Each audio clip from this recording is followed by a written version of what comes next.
로마서 속에 8장까지가 바울 사도가 그렇게 심혈을 기울여서 전하고 있었던 복음입니다. 이제 그 복음이 마지막 마무리 단계에 이르게 되었습니다. 그런데 이 31절부터 이제 쭉 39절까지 이어가는 내용을 보면요, 바울 사도가 이 결론 부분 마지막 부분에 이르러서 더욱더 복음을 확실하게 붙잡게 하기 위해서 더 강조하고 복음을 더욱더 뜨겁게 열정 있게 전하고 있는 모습을 살펴보게 되어집니다. 여러분, 하나님의 말씀 속에서 복음을 전하는 자는 어떤 목적을 가지고 성도들에게 전하는 것일까요? 다르지 않겠지요. 우리 성도들이 다른 무엇보다도 복음을 붙잡았을 때 승리할 수 있다. 목회자의 심정도 같은데 성경 속의 바울의 심정, 하나님의 말씀이 그러한 듯합니다. 복음으로 인해서 이제 모든 성도들이 이 소식을 듣고 승리의 계가를 부르기를 원하는 모습이 오늘 말씀 속에 담겨져 있어요. 그래서요, 사실 오늘 이 말씀을 31절부터 여러분들이 가만히 짚어가면서 묵상해 보세요. 얼마나 이 복음에 대해서 더욱더 도전적이고요, 확실하게 전하고 있는지 몰라요. 31절에는 크게 두 가지의 질문이 되어 있습니다. 물론 31절부터 39절까지가 이 질문 형식으로 우리에게 물어가면서 확인을 하고 더욱더 확실히 붙잡을 수 있도록 이끌어가고 있는데, 오늘 이 31절에 두 가지 질문을 좀 살펴보면서 저나 여러분들이 더욱더 복음을 확실히 붙잡아야 되겠는데, 첫 번째 질문이 이렇습니다. 그런즉 이 일에 대하여 우리가 무슨 말 하리요 그래요. 여기 특별히 이 일에 대하여 라고 하는 말씀이 먼저 등장을 하지요. 그러면 우리 스스로도 생각해 보아야 됩니다. 이 일에 대하여 그랬으니 이 일이 무엇일까? 물론 로마서만 생각해 보아도 넓은 의미 속에서는 이제까지 말씀하고 있었던 모든 진리들을 다 포함해서 이 일에 대하여 그랬을 거예요. 그러나 짧게도 우리가 이제까지 살펴본 것 중에 바로 앞에 부분들의 문맥을 찾아서 좀 정리를 해보면, 좁은 문맥 속에서 이 일은 26절부터 시작해서 30절까지 이르는 내용이에요. 자, 성도 여러분, 이 일에 대하여 우리가 무슨 말 하리요 그랬는데, 이 일이 무엇인지 성경 구절상으로 구체적으로 좀 찾아가 보십시다. 먼저 26절에 이렇게 돼 있었습니다. 성령도 우리의 연약함을 도우시되 말할 수 없는 탄식으로 우리를 위하여 친히 간구하신다. 이 일을 아느냐? 28절 속에서는 하나님을 사랑하는 자, 곧 그의 뜻대로 부르심을 입은 자들에게는 모든 것이 합력하여 선을 이루느니라. 이 일을 아느냐? 29절과 30절에서는 지난주에 했으니까 우리 안 잊어버리셨죠? 미리 아시고 미리 정하시고 불러주시고 의롭다 하시고 영화롭게 하시기로 계획하시고 작정하시고 인도하신 분이 하나님이심을 알았다면, 이제 31절에 와서 이 일에 대하여 우리가 무슨 말 하리요. 아멘. 이렇게까지 하나님의 말씀이 우리에게 임했는데 우리가 무슨 딴소리 할 말이 있단 말이냐, 이렇게 묻고 있는 거예요. 다시 말하면 저나 여러분들이 믿음의 자리에서 딴소리 할 때를 가만히 한번 생각해 보세요. 저나 여러분들이요, 복음에 확신 있게 서지 못하면 세상 것들의 영향, 영적인 영향도 아니고요, 세상 것들의 환난이나 곤고나 이런 작은 어려움 때문에 불평하고 원망하면서 우리가 복음에 서지 못하고 딴소리 할 때가 많이 있는 거예요. 결국 정말로 중요한 원칙은 뭐냐면요, 믿음의 사람들은 복음 붙잡는 거예요. 그리고 구원의 문제에 있어서만큼이라도 흔들리지 않아야 합니다. 다른 말 할 수 없다는 거예요. 성도 여러분, 저나 여러분들도 혹여 할 말이 있습니까? 저는요, 대표적인 사람으로 욥을 꼽고 싶어요. 욥이 동방의 의로운 삶을 살았잖아요. 하나님이 그의 삶의 모습을 인정하셨잖아요. 얼마나 그 욥의 믿음을 자랑스럽게 여기셨던지 사탄이 왔을 때에 너 욥 아냐? 믿음의 사람 욥 알아? 너 그를 봤지? 이럴 정도로 자랑했던 사람이에요. 그런데 그에게 닥친 환난은 글쎄요, 이 시대 우리가 아무리 어려운 삶을 살아간다고 할지라도 비교할 수 있을까요? 그 많은 어려움이 있었는데 그가 답변하는 소리마다 하나님이 얼마나 기뻐하셨을까 싶어요. 나중에는 저주하고 죽으라고 하는 이 아내의 불평과 원망의 소리 앞에도 내가 나올 때도 적신으로 왔고 돌아갈 때도 적신으로 갈 텐데 오직 영광을 받으실 이는 누구시다? 하나님밖에 없다는 거예요. 그리고 나서요, 오늘 이 말씀과 연관되어지는 성경 한 구절을 읽어드리면 이렇습니다. 욥은 참 할 말이 많은 사람인 것 같은데 욥기 40장 4절에 이렇게 말합니다. 나는 비천하오니 무엇이라 주께 대답하리이까? 손으로 내 입을 가릴 뿐이로소이다. 뭔 말이에요? 나 아무것도 할 말이 없습니다. 그래요. 여러분, 만일 우리가 이 복음의 은혜를 깨닫고 나면 할 말이 있다면 저는 딱 하나 생각났어요. 할렐루야죠. 할렐루야. 하나님 찬양 받으십시오. 이것밖에 할 말이 없는 거예요. 두 번째 질문은 이렇습니다. 만일 하나님이 우리를 위하시면 누가 우리를 대적하리요? 그러면서 도전을 해요. 하나님께서 우리를 미리 아시고 미리 정하시고 불러주시고 의롭다 하시고 영화롭게 하시기로 작정하시고 이루어 나가시는데 우리의 앞을 가로막고 서서 그렇게 못한다 이렇게 대적할 자가 있단 말이냐 그러는 거예요. 사실은요, 이 말씀 속에는 어떤 믿음의 확신이 확실하게 자리 잡고 있느냐면요, 하나님은 전지전능하시다는 거예요. 만약에 우리를 이렇게 택하셔서 이끌어 가시고 섭리하시는 하나님을 안 됩니다 그리고 가로막을 자가 있다면 하나님의 능력보다도 더 큰 능력을 가지고 있는 자들이나 그럴 수 있겠지요. 그런데 아무리 둘러봐도 우리가 아무 말을 할 수 없을 정도로 하나님의 능력을 이길 자가, 능한 자가 어디 있느냐 그런 말이에요.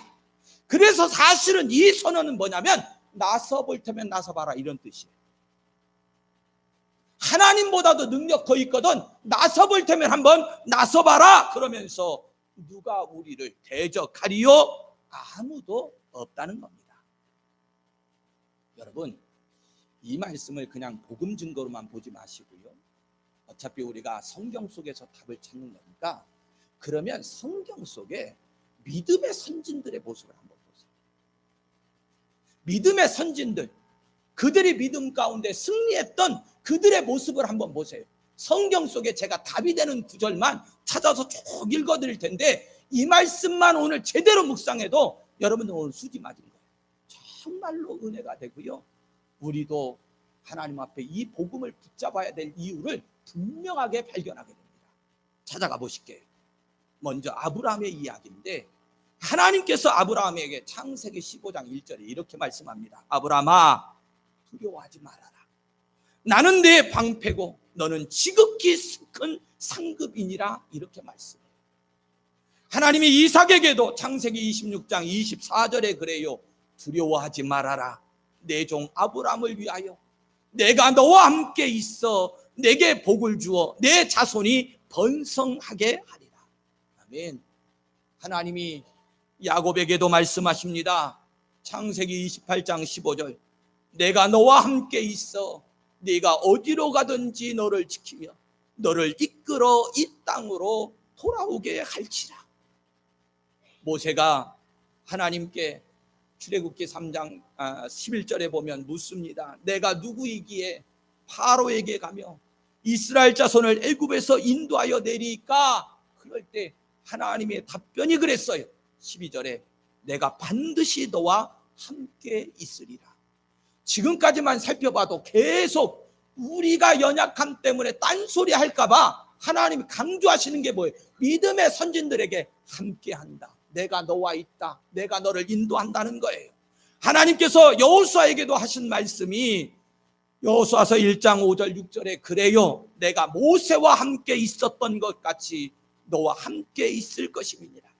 내가 너를 떠나지 아니하며 버리지 아니하리니 강하고 담대하라. 할렐루야. 시편에도 이런 찬양들이 나옵니다. 시편 118편 6절 7절에 여호와는 내 편이시라. 내가 두려워하지 아니하리니 사람이 내게 어찌할까. 여호와께서 내 편이 되사 나를 돕는 자들 중에 계시니. 그러면서 대적들 앞에서도요 두려움하지 아니하고 하나님이 내 편이시다 그리고 선언을 해요. 이사야 선지자는 41장 10절에 두려워하지 말라 내가 너와 함께 함이라. 놀라지 말라 나는 내 하나님이 됨이라. 내가 너를 굳세게 하리라. 참으로 너를 도와주리라. 참으로 나의 의로운 오른손으로 너를 붙들리라. 이렇게 말씀하십니다. 이 말씀이 구약 속에만 있는 거 아닙니다. 특별히 우리가 가장 복음의 핵심의 주인은 누구십니까? 예수님이시잖아요. 예수님이 마지막 이 땅을 가시기 전에 우리에게 이런 보장된 약속을 하십니다. 마태복음 28장 20절에 내가 너희에게 분부한 모든 것을 가르쳐 지키게 하라. 볼지어다 내가 세상 끝날까지 너희와 항상 함께 있으리라 하시니라. 아멘. 예수님도 우리와 함께 하신다고 말씀해요. 오늘 바울 사도가 성령의 감동으로 기록한 로마서를 우리가 보고 있지요. 참 바울 사도 대단하신 분입니다. 얼마나 위대한 사도인지 몰라요. 그가 예수님 만나고 이후에 그의 삶의 여정을 보세요. 처음부터 바울 사도는 예수님 만나는 그 순간부터 환란이었어요. 여러분 예수님 만나는 그 순간에 그 몸이 어떻게 돼버렸죠? 눈이 멀어버렸어요. 다메섹 도성에 들어가서 눈을 뜨기는 했는데 바로 죽이려고 하는 대적들 때문에 어떻게 하죠?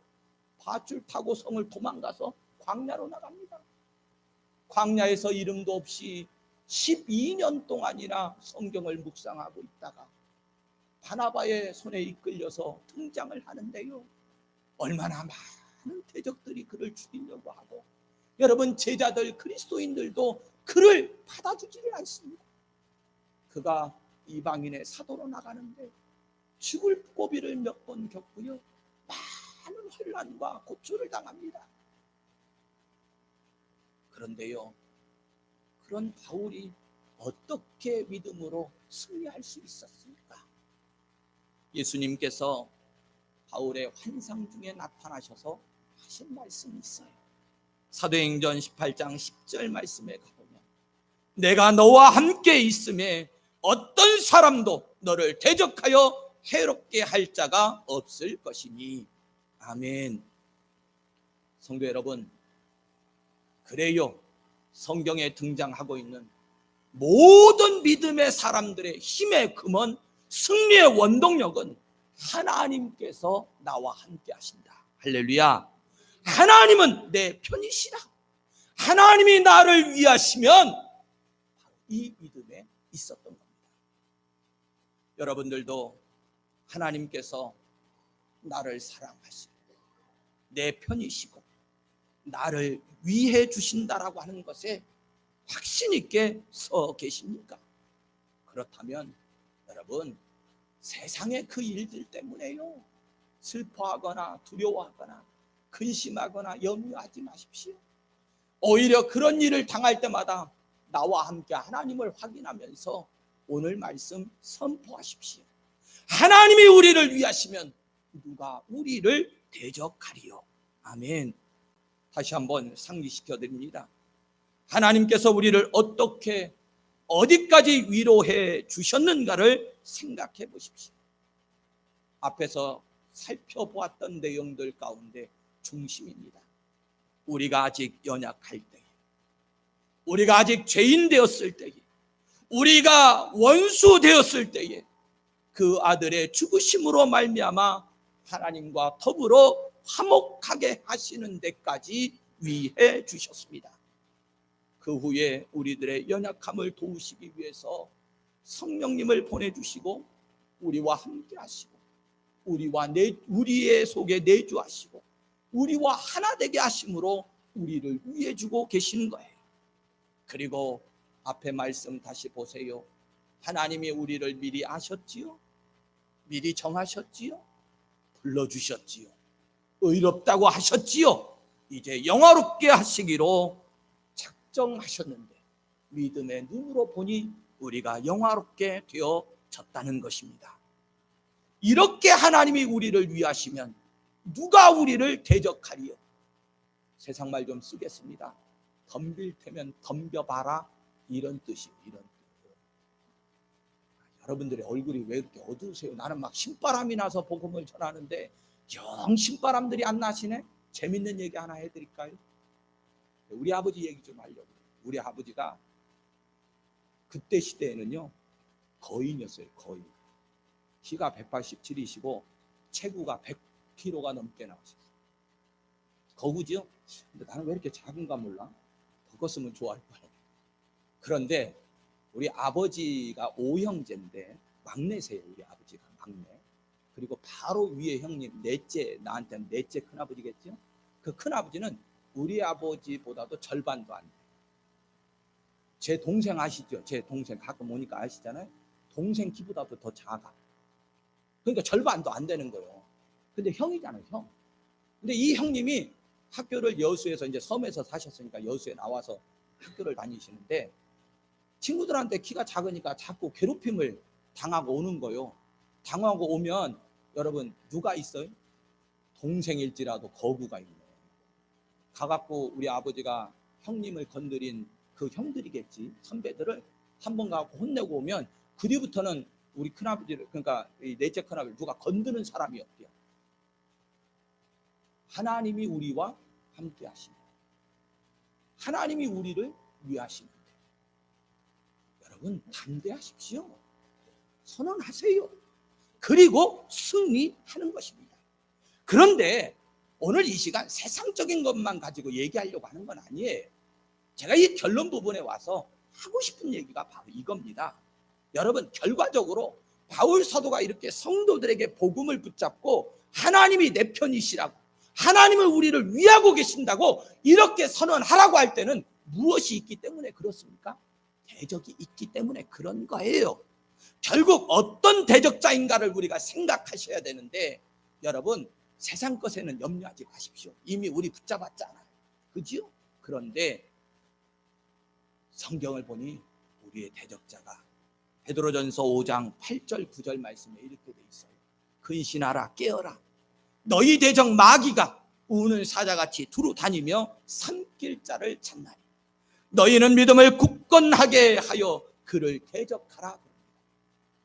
야고보서 4장 7절에도 마귀를 대적하라. 그리하면 너희를 피하리라. 아멘. 그런데 성도 여러분, 오늘 이 말씀 속에서 마귀들이 원수로 있으니 너희들 숨어라 그럽니까? 아니면 대적하라 그럽니까? 자, 그러면 제가 한번 여러분들에게 여쭤봐야 될 것 같아요. 여러분들이 각자 자신을 한번 잘 생각해 보시면서 내가 마귀하고 맞짱을 떴다 생각을 하시고 누가 이기게요? 여러분들은 누가 이기세요? 아니 마귀가 지금 대적한다 그러잖아요. 마귀가 원수잖아요. 지금 우리하고 싸우잖아요. 그러면 여러분들 지금 가만히 생각해 봐요. 내가 마귀하고 싸우면 누가 이길 것 같아요? 할렐루야. 왜 그렇지요? 지금 계속 말씀 나눴잖아. 내 뒤에, 내 속에 누가 계셔? 내 백이 누구예요? 하나님이시라는 거야. 하나님이라는 거야. 여러분 다시 한번 증거합니다. 예수를 모르고 하나님이 함께 하시지 않는 이들은 이미 마귀 사탄에게 굴복당하고 정복당해서 노예로 살고 있어요. 그러나 그 죄의 노예의 자리에서 예수 그리스도로 말미암아 구원받은 저와 여러분들은 이제 어느 편이시냐? 하나님 편이. 하나님 편. 하나님이 내 편이시라고요. 하나님이 나와 함께 하시고 나를 위해하고 계시다고요. 그래서 생각하고 있는 것은 마귀가 비록 우리를 대적한다 할지라도 숨거나 두려워하거나 근심하거나 염려하거나 피하지 말고 대적하라는 거예요. 요한복음 4장, 요한일서 4장 4절에 어떻게 이 일이 가능한지를 다시 한번 확인하는데, 이는 너희 안에 계신 이가 세상에 있는 자보다 크시니라, 이렇게 선언을 합니다. 여러분, 우리가 신앙생활한다, 믿음의 사람들이라고 말합니다. 누구를 믿는 겁니까? 독생자 예수 그리스도를 믿고 하나님 아버지를 나의 아버지로 믿는 겁니다. 그분이 누구십니까? 전지전능하시고 세상에 그 무엇보다도 크신 분이십니다. 그분이 세상 말 좀 다시 써요. 내 빽이신데 뭘 두려워서 숨으세요? 가서 대적하시고 승리하실 수 있기를 바랍니다. 다시 한번 우리가 선언해야 될 이 말씀 선포합니다. 하나님이 우리를 위하시면 누가 우리를 대적하리요. 아멘. 기도하시겠습니다.